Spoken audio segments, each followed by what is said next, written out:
మిగతా అప్డేట్ చూస్తే హోంమంత్రి అనిత నియోజకవర్గంలో టెన్షన్ వాతావరణం నెలకొంది. ఇవాళ రాజేపేట బల్క్ డ్రగ్ పార్క్ మత్స్యకారులకు వైసీపీ నేతలు మద్దతు తెలుపనున్నారు. ఇందులో భాగంగా రాజేపేటకు ఎమ్మెల్సీ బొత్స సత్యనారాయణ, మాజీ మంత్రి కురసాల కనుబాబుతో పాటు మరో 43 మంది కూడా వెళ్లనున్నారు. మరోవైపు ఎస్ రాయవరం మండలం అడ్డరోడ్ జంక్షన్ లో ఎన్టీఆర్ విగ్రహాన్ని హోంమంత్రి వంగల్పూడి అనిత, మంత్రి కొల్లు రవీంద్ర, టీడీపీ రాష్ట్ర అధ్యక్షుడు పల్లా శ్రీనివాస్ ఆవిష్కరించనున్నారు. అనంతరం బహిరంగ సభలో పాల్గొనున్నారు. దీంతో అప్రమత్తమైన పోలీసులు రాజయ్యపేటలో భారీగా మోహరించారు.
హోంమంత్రి అనిత నియోజకవర్గంలో టెన్షన్ వాతావరణం నెలకొంది.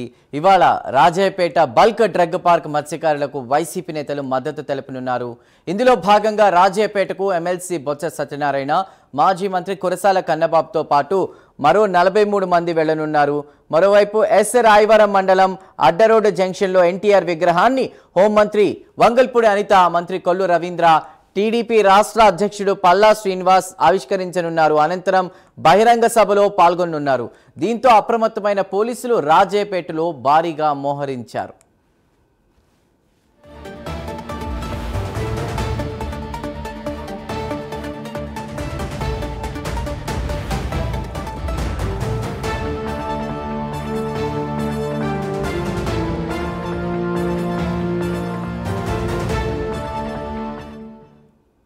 మంత్రి అనిత నియోజకవర్గంలో టెన్షన్ వాతావరణం నెలకొంది. ప్రస్తుతం ఇవాళ రాజయ్యపేట బల్క్ డ్రగ్ పార్క్ మత్స్యకారులకు వైసీపీ నేతలు మద్దతు తెలిపిన నేపథ్యంలో అక్కడికి వెళ్లనున్నట్టు తెలుస్తోంది. పూర్తి వివరాల్ని మా ప్రతినిధి చంద్రశేఖర్ అందిస్తారు.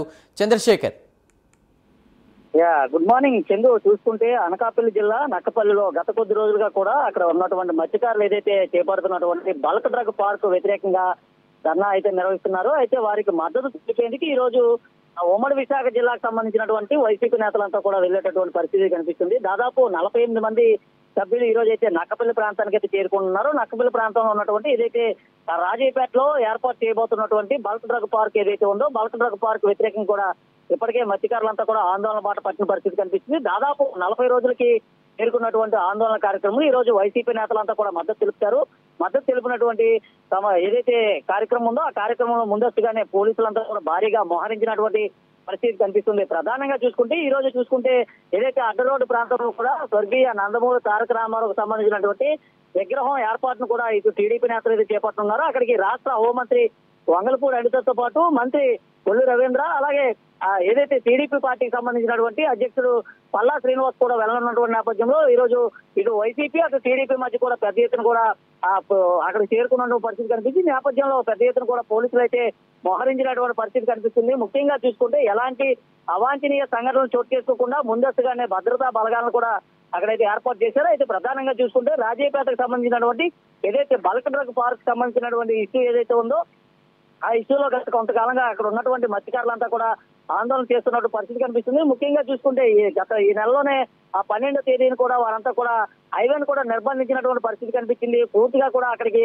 బయట వ్యక్తులను రానివ్వకుండా ఇప్పటికే పోలీసులు అయితే ఆదేశాలు జారీ చేసినటువంటి పరిస్థితి ఉంది. అయితే ఎలాగైనా సరే ఏదైతే రాజయ్యపేట వెళ్ళి అక్కడ ఉన్నటువంటి మత్స్యకారులందరికీ కూడా మద్దతు తెలుపుతామంటూ వైసీపీ నేతలు దేశమించి కూర్చున్నటువంటి నేపథ్యంలో దాదాపు 48 మందికి అయితే అనుమతి లభించినట్లుగా తెలుస్తుంది. వారిలో ఎమ్మెల్సీ బొత్స సత్యనారాయణ, అలాగే ఎమ్మెల్సీ వరద కళ్యాణ్తో పాటు మాజీ మంత్రి కురసాల కన్నబాబు, మాజీ ఎంపీ ఉన్నట్లుగా తెలుస్తుంది. ఆయనతో పాటు మరికొంతమంది వైసీపీ సీనియర్ నేతలు కూడా ఆ ప్రాంతానికి అయితే చేరుకుని ఉన్నారు. ఈ రోజు ఉదయం 10:30 గంటల ప్రాంతంలో అక్కడికి చేరుకున్న వారందరూ కూడా మద్దతు తెలుపుతారు. 10:30 నుంచి 11:30 గంటల ప్రాంతం వరకు కూడా వారందరికీ మద్దతుగా కూడా బల్క్ డ్రగ్ ఏర్పాటు చేయొద్దంటూ కూడా వ్యతిరేక నినాదాలు అయితే చేసేటటువంటి పరిస్థితి ఉంది. ఈ నేపథ్యంలో అక్కడ ఎటువంటి సంఘటనలు చోటు చేసుకోకుండా పోలీసులను గట్టిగానే ఏర్పాటు చేసినటువంటి పరిస్థితి కనిపిస్తుంది.